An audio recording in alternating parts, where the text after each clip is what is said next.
my goals have changed my life more than anything else, because either I change enough to get my goals or I don't get them. It just is that way. You know, I had the money, I had the car, I had the girlfriend, I had the body, I had the tattoos, I had the place, I had all of that, and I was miserable. That didn't bring me happiness. Hello and welcome to the Business of Happiness podcast. I'm your host, Dr. Tarryn MacCarthy, and today is going to be a great day. Today we listen to part 2 of Stepping Up into Your Greatest Potential with Kevin Palmieri, the host of NextLevel University podcast, my mentor and friend, an incredible human being who I look up to.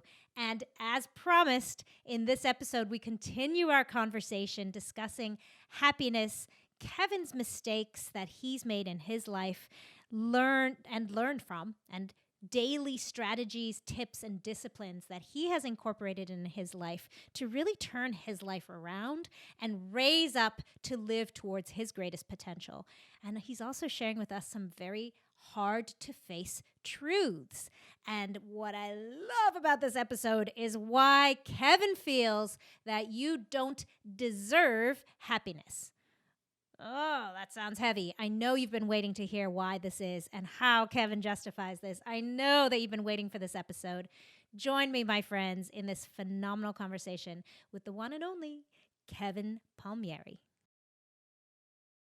You know, the other thing that strikes me as the business of happiness is having that happiness factor in terms of you appreciating and enjoying what you do. And if you do that, that comes across when you're speaking to somebody in terms of sales. And if you're constantly feeling negative about your profession or your job or your business that you've cultivated, that also comes across, and that creates a little bit of a discomfort in that conversation. We went somewhere today, you, I, and a member of the family, and I'm always thinking of this. We asked somebody how he was doing, and he said, not too bad. And it's like, that right there that's the frame of your day. Honestly, that's most likely the frame of the majority of your life, because you spend a third of your life, a quarter of your life doing the job that you do. I think it's perspective, and I think it's consistently reminding yourself, depending on what you're doing, how grateful you are for the opportunity. You can obviously do something different or do something more.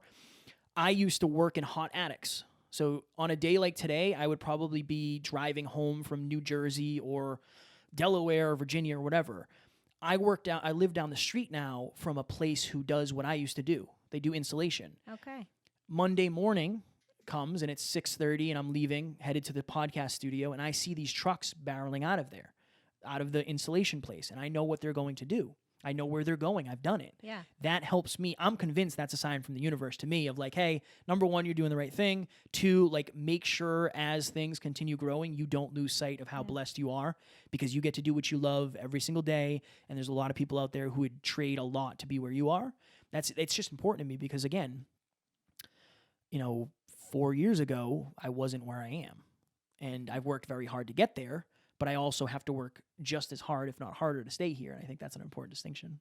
What I love about what you just said is that daily reminder part. And just as you were talking about being proactive with anxiety, proactive with taking care of yourself, the same is true for, I believe, for happiness, is being proactive in terms of daily reminders or daily actions or thought processes or habits that you put into your day to cultivate that happiness and that joy in the day. Because as you said, we spend so much of our time at work, we better enjoy it instead of living every day for the weekend.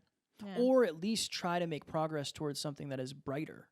I just think that when I was at my lowest point and I was miserable with my job, when I would come home, I would just numb. I would get high and watch movies and eat pizza, and I love pizza. I had pizza last night, so I have nothing against pizza.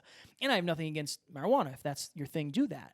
But when you're numbing, you're not building towards something else. Like, use that discomfort, use that disappointment, use that lack of alignment as a bridge to something better. Easier said than done, absolutely. When you work a 10-hour day doing something you dislike, it's hard to get after it. But we have to find something that'll lift you out of that bring some motivation into your life. And then like the more you're escaping, the less you're entering something else. And again, I'm the guiltiest person when it comes to this because I did this for years. But I also started podcasting with my old job. Like I started my podcast while I had my old job, and then I found a way to do it. Very difficult, yes, and it took me sitting on the edge of a bed being suicidal to get there, but I had already done, I don't know, 20 or 30 episodes when I left my job. So it was already a train that was rolling. I just find some time in your life to do what you actually love. Like just, if an alien, this is a Joe Rogan thing, if an alien landed on the planet and said to you, like, what are you doing?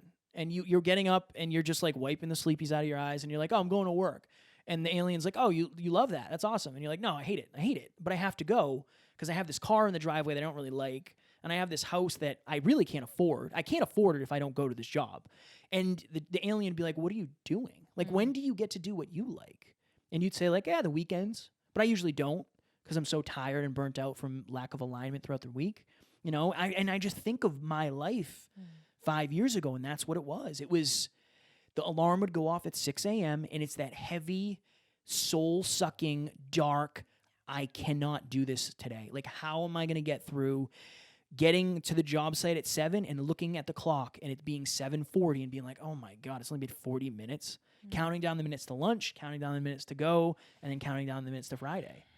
And I just know how heavy that is. But I also know that it's not forever unless you let it be. And there's different circumstances and everybody has different things going on, absolutely, and I want to make sure I speak to that. But there also is like 1% better you can do, whatever that is. Like stop going to Dunkin' Donuts and make coffee at home and save $3 a day, and maybe you can do something different in a year, right? Or get rid of Netflix and save $10 a month and put that. There's a lot of ways to make progress, particularly now. And I just think it's a commitment that you have to have that, like, look, I'm going to do this. It's going to be difficult, but it's not any more difficult than me living the same life I'm going to live for the next 50 years. Like, I have to do something eventually. I think you tapped on something there that many people struggle with, and that's in terms of feeling trapped. Yeah.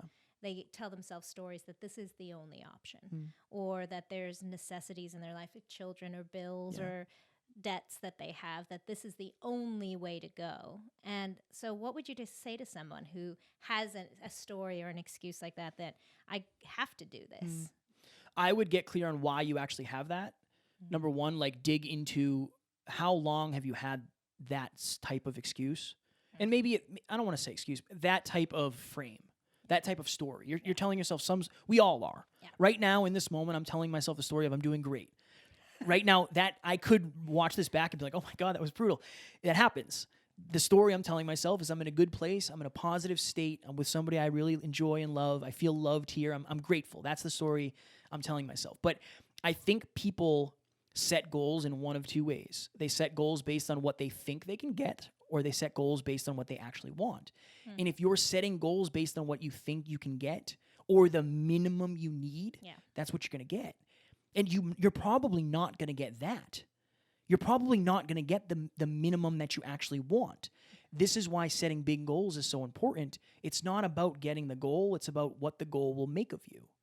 I want to be a billionaire with a B, not because of the money, because what will it make of me? Like, what will I have to become to get there? It's going to take all the work. It's going to take all the amazing things in relationships and philanthropy and leveling up and knowledge and all that stuff. But I want to become that type of person. Our mentor, Dave Meltzer, shout out to Dave Meltzer, he always talks about when you set a goal, that version of you already exists. It's your job to clear the corrosion. What does he mean? The limiting beliefs, the negative habits, the negative relationships, the excuses. It's your job. That thing is out there. It's your job to get rid of the junk that's holding you back from getting it. Now, here's the problem. If you say, I only want to make $2,000 more next year, or I want a marriage, or I want to be in like a little better shape.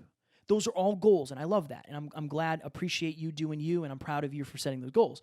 But how much corrosion do you have to clear to go from the in shape you are to a little bit better?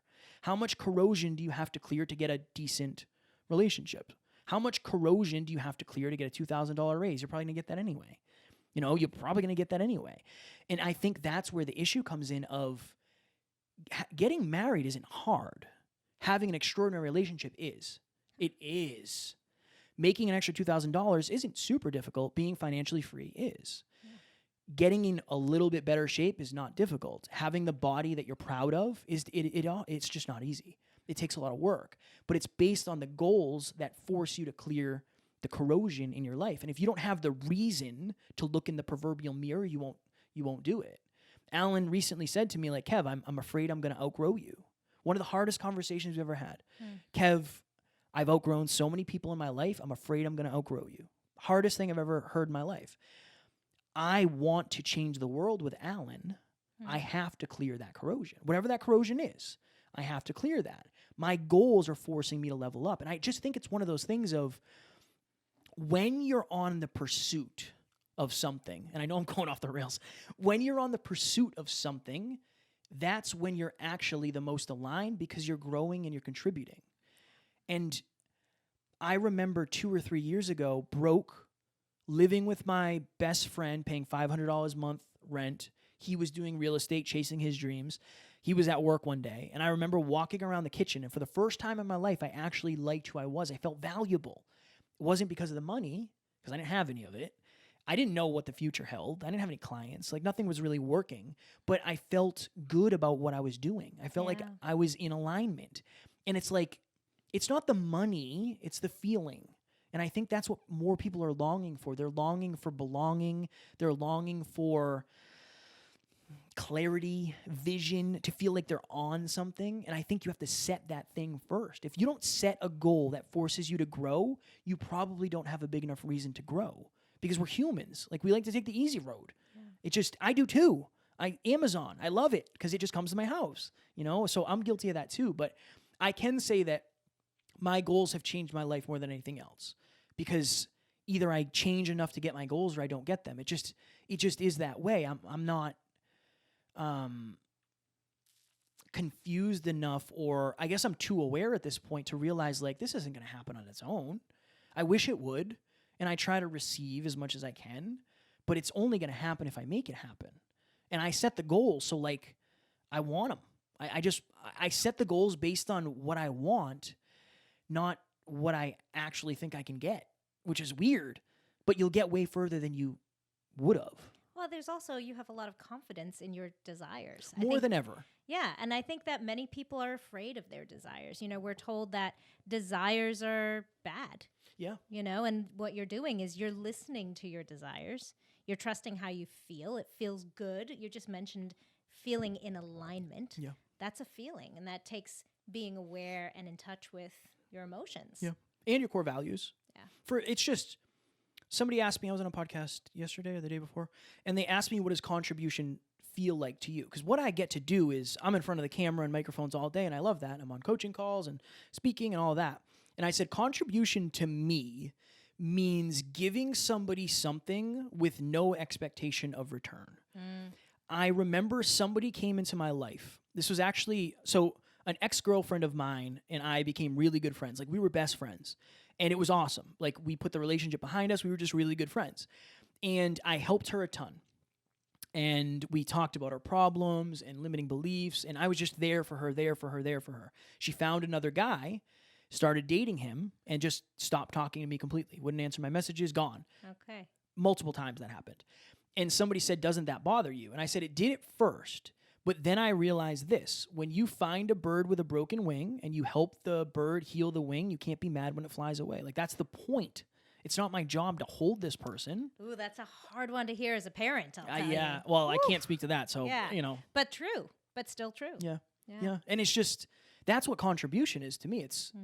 It's giving somebody something without any expectation of return. They say, when you do your taxes, what are your charitable contributions? Charitable is in you gave it away, contributions. You're not getting it back. Like, that's not why you're doing it. Yeah. That's not why you're doing it. And I think it's just that giving without expectation of return that actually gets you more in the long run. Yeah. It just gets you more. Dave Meltzer gives his books away.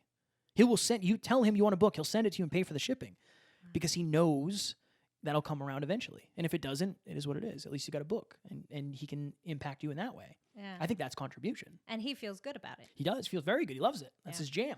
That's the adding to his happiness. If you're listening to this podcast, chances are you didn't get into business to be miserable.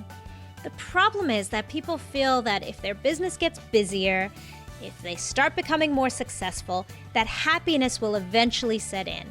But it can actually get worse. This is why I created the Business of Happiness Prosperity Coaching. In this one-on-one coaching, we look at how to redefine success on your terms and re-find the joy and the passion in your dream. Visit me at thebizofhappiness.com and become the happiest business owner you know. So, what does happiness mean to you? Happiness means to me being able to, and it's deeper than this because there's obviously branches, but being able to do what I want, when I want, with who I want, how I want. That is happiness to me. Most of that is, and I'll preface it with this. I've done a lot of inner work over the last 5 years, like a lot of it. I've been to therapy every day. Alan and I are having deep talks. Tarryn and I are having deep talks. So our coaches are amazing. I have great people in my life. So I've done so much of the inner work, and I am. I still have my limiting beliefs. I still have certain money blocks and that. But I realize that for me, if I continue doing what I'm doing, if I podcast 7 times a week, if I spend time with my amazing girlfriend, my business partner, my friends, that I am happy. That is happiness to me, is having the freedom to actually live a life that I designed and not having to respond to a boss. And again, if you have a job, that's great. That might be the right thing for you. It's just not for me. It's just not. I had too many bosses who I didn't like, who didn't care about me as a human being. Happiness to me is having the freedom to live a life true to me and not have to worry about it. It's just, I want to go get my other arm tattooed, and I can because nobody can tell me not to. It's not like, oh, you got to wear. When I was a personal trainer, they made me cover up my Never Quit tattoo. I had to wear an armband, a sweatband, because I wasn't allowed to have tattoos. And it's like, it's never quit. It's like positive. That's a positive thing. What if I show that to the people working out? They might like that. No, we have to have it. We don't allow that here. It's like, oh my goodness. But now it's like, oh, okay, cool. Like, that's fine. That's the way you guys do your thing. For me, it's about having the freedom to be Kevin. Like, who is Kevin today? That's what Kevin's going to do, whatever that means. And obviously, more often than not, I try to choose the positive route. But I just think having the freedom to exist as a human and do what I want as a human is just a weird level of certainty and alignment associated with that. And then exponentially growing that through the podcast, through the speaking, through the clients, through my relationship. I'm the most aligned, the most clear I've ever been, and I'm grateful for that. But again, I always try to say, like, yes, I say I'm living the dream. Every time we get on a call, I say I'm living the dream. There's definitely still dark nights in the dream. Yeah. It's still difficult, but I've tried other things, and this is the thing I want to do. And I do believe that I'm the happiest I've ever been, and I do only expect that to continue based on what I put in. I don't expect it to just happen. I think happiness is a choice, but I also think it's an effort. Yeah. You have to work at it. It just doesn't happen by accident. Before Facebook Lives were a thing, this was back in 2013, maybe 2012. I did a video and I said, "You don't deserve to be happy." That was the title. Huh. And I went into it and said, I understand that title's rough and I don't mean it in that way, but what I do mean is you deserve what you work for, because that's the only thing you can really control. I think you deserve to be treated like an awesome person, 1,000%. I think intrinsically you're probably amazing. But if you spend time around toxic people, you're not going to be happy. If you continue chasing vice instead of virtue, you're not going to be that happy. If you're not into self-improvement and growth, you're probably not going to be super happy. I think you're only as happy as you allow yourself to be and work on. And when I say you don't deserve to be happy, that's all I mean. I don't think you are going to get it by default. Just like you don't deserve to be wealthy unless you do the things, because not everybody wants to be. Not everybody wants to be. You don't deserve. I think you deserve what you work for. And I know that could be, perceived. Hard to hear. Yeah, it can be construed as a little hardcore, and I understand that. But, I had the money, I had the car, I had the girlfriend, I had the body, I had the tattoos, I had the place, I had all of that, and I was miserable. That didn't bring me happiness. Yeah. Did I deserve to be happy with all that? I don't think so, because I didn't work on that part of my life. That was the thing I skipped out on and just expected it to fill in itself, and it never did. So I know it's hardcore. I know it can be difficult to hear, but I think maybe this is one of those episodes that it's like, yeah, that was heavy, but like, yeah, maybe I needed to hear that. Like, maybe I'm the type of person who assumes I just should be happy because I want to be. If you want to be, then you can be, but you got to do something about it, whatever that something is. Obviously, we have to figure that out. Well, and the other thing I like about that statement is that it's nothing outside of you that will bring you happiness. It really is intrinsic. It's inner work in order to find happiness, and it's your responsibility. Nobody else's. Right. It's nobody else's responsibility to bring you happiness. Yeah. It's for me, and this is why I talk about that so passionately. For me, it was I'll be happy when I get the sports car. I got a job making $13 an hour as a fork truck driver and forklift driver, and I went and bought a brand new car. Like, when I went to the dealership, it was in the front, waxed, and there was people standing around it. It was like the best thing in the world. And then it was like, oh, nope, that didn't do it. Yeah. And then I had a 6-figure job, and no, that didn't do it. And my girlfriend was a model, literally a model. That didn't do it. And then I was like, well, you know what? I'm going to go do a bodybuilding show. Like, that'll be it. And I won the bodybuilding show. Best shape of my life. Nope, didn't do it. And I was like, I'm going to get a tattoo. That'll do it. Didn't do it. And it was just... I've just chased so many shiny objects to try to find that happiness, that I think my realization that you can't deserve what you didn't earn, and you have to earn happiness. I just, Lori Harder's podcast, Earn Your Happy. Like, I think you kind of do. I think you kind of do, because if you didn't, everybody would have it. Everybody would have the body of their dreams, the bank account of their dreams, and the relationship of their dreams if you didn't have to work for it. Interesting. But it also wouldn't be valuable. Yeah. It would just be what is. It would be status quo, and that's just not what people want. Yeah.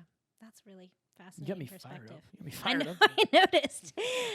It's awesome. I mean, I think that's such a great perspective. It's really hard to hear, like you said, but it's a really interesting perspective. Yeah. And there's another side of it as well. You can look at it as feeling like a victim, but there's a very powerful aspect of it as well, because you do have control. You do have the power to do so. Yeah. If you put your intention towards it. Well, there's two things that happen with an episode like this. And full disclosure, I'm way more hardcore than I usually am today. I don't know what it is.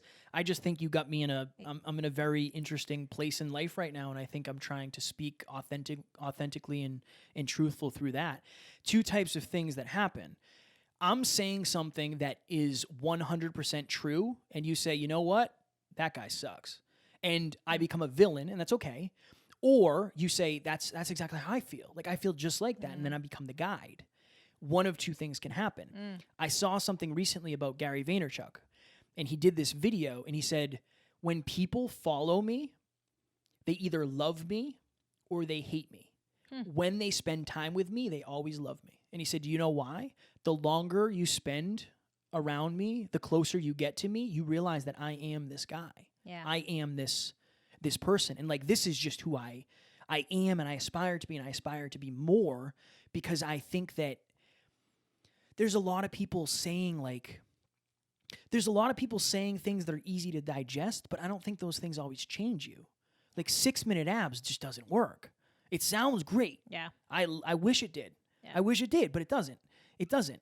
And if I get on here and said, well, this was easy. Like, this was all so easy, I just, let it happen. It's like, no. Now, could I let it happen more? I'm sure I'm definitely capable of receiving in a different way that I don't.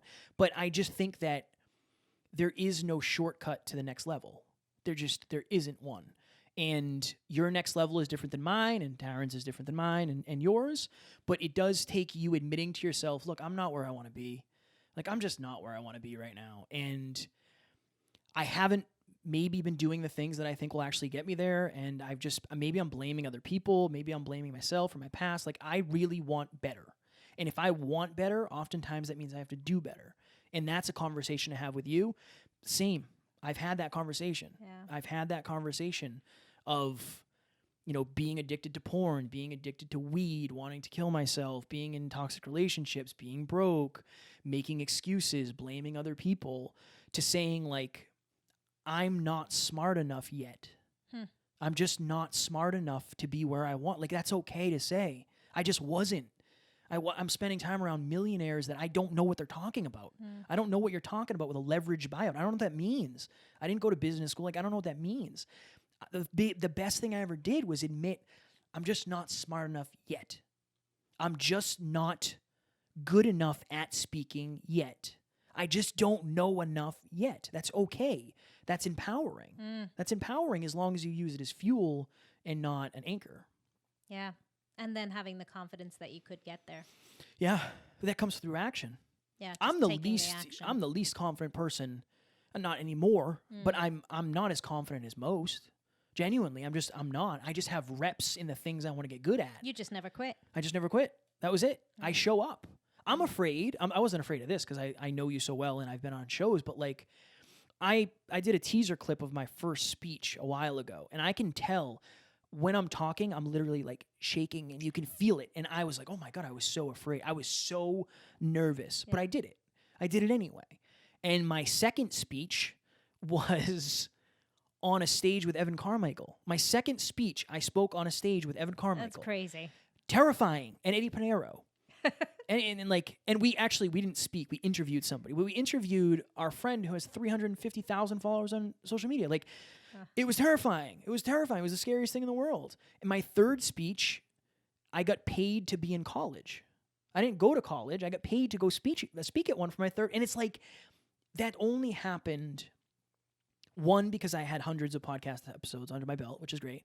But two, because when I had the opportunity to do it, I said yes. Even though you were afraid. Every time. 150 podcast episodes. The first 150, I was terrified. I'm still nervous. I'm still nervous with certain guests. But it's like, you're nervous before you go on a roller coaster, right? Like, I'm nervous before I go on a plane. Yeah. But that means you're alive. That means you're alive. Like, that means you're doing something that's currently out of your current realm of comfortable capability. That's okay. Like, that's good. That means you're stretching. That means you're growing. That means you're evolving. And that means you're actually getting closer to what you want. Yeah. And that's that breakthrough of, if you're afraid and you're out of your comfort zone, but it's in alignment towards your dream life, do that a little more. Just a little more. You don't have to do it all at once. A little more. You want to be a speaker? Take your cell phone out. 2 ways. Take your cell phone out, open the voice recorder, just do your first speech to yourself. Don't show anybody. Kill it with fire, burn it, whatever you want to do. Get on your Instagram story and just talk about something you're going through. First step, easy. You want to be a speaker? Start with that. Start a podcast, whatever. It doesn't have to be you getting on stage. It doesn't have to be you doing a Zoom Live, an Instagram Live, Facebook Live. It doesn't have to be any of that. It can be whatever the first version of that is for you. 3%, 4% out of your comfort zone. Just a little bit. A little push is all we need sometimes. That's really great. That's really great advice. Thank you. I could keep talking. I can't believe we've gone on this I long. know, We said we'd keep this episode I looked to at the 20 clock minutes. and I was like, oh, we jeffed it. Man, it's so good. It's just such good stuff. So before I ask you our final question, how can my audience find you? This is such amazing information. And to all of you out there, Next Level University podcast is this is what you guys talk about. Yep. This is all you talk about all the time. And so this personal development, finding your alignment with who you are and with your goals. So how can people find you? I'm at Never Quit Kid, as you have said many times, on Instagram, Kevin Palmieri on Facebook, on LinkedIn. And for us, it's the podcast. Like you said, we're 7 episodes a week. Next Level University in your pocket every day for free. So you can find us on YouTube. We have all our episodes up, similar to Tarryn here, has her episodes on YouTube. And then just search Next Level University. We're on Apple and Spotify and Pandora and Google Podcasts. All of those places. That's the jam. We're trying to show up every day. Love it. Every day. In all the places. All the places. Well, before I ask you, I just want to say thank you. Thank you for this whole day. Of course. Really. Yes. This has been so generous of You're you. So very and thank welcome. you for this amazing episode. And even more than that, Kev, thank you so much for this friendship and mentorship. I'm so grateful. I feel the same for you. So I feel the same for you. I appreciate you more than you know. So my final question is if all of this were to disappear and all those incredible episodes, 725 or something. 725 podcast episodes were to disappear, what would you leave us with if you could give us one 30-second clip? If you knew that everybody was listening and you knew that this might be able to impact somebody, what would you say? I would say that your camera just died. Yeah. But we're going to keep hammering because we have audio. I would say the biggest difference between the person you are and the person you want to be is your habits. If you can make evolving, fear-chasing, communicating difficult truths, and being honest with yourself, habits, your life will look completely different in a year, 5 years, or 10 years. It's just doing the hard thing makes your life easier eventually. It just does. If you always take the easy road now, your life will be a lot harder for a lot longer because you're not doing the things that you need to do. What you need to do is usually more difficult than what you want to do, right? More often than not. And you and I, it would have been very easy not to do this episode. Yes. To go wherever we're going to go. Like it would have I was close. Right? It would have been very easy. But we did it, and I'm glad we did because this forced both of us to grow. Yeah. And we will have a result different in the future because of the effort we put in today. So that's what I would say. Make all of those things a habit. We all have habits, all of us. If you're listening to a podcast, that's a habit. If you stop for coffee in the morning and you get a donut, that's a habit. Take your not so aligned habits and just start moving them a little bit more into alignment, and your life can change pretty quickly and pretty drastically with some small changes. Awesome. Thank you. Thank you for being you. You're very welcome. And thank you to all of you for listening to this episode. And I'm so excited for you to meet and to know Kevin Palmieri. And please check him out on NextLevel University. It wouldn't be, we jeffed the camera, so something always goes wrong. That's that last bit of advice I would give. Something always goes wrong. Don't be afraid to fail forward. The camera shut off, and we're still going to hammer it because that's what happens sometimes. Amazing. And as always, please remember that it's only when you feel good that you can do good. Bye-bye.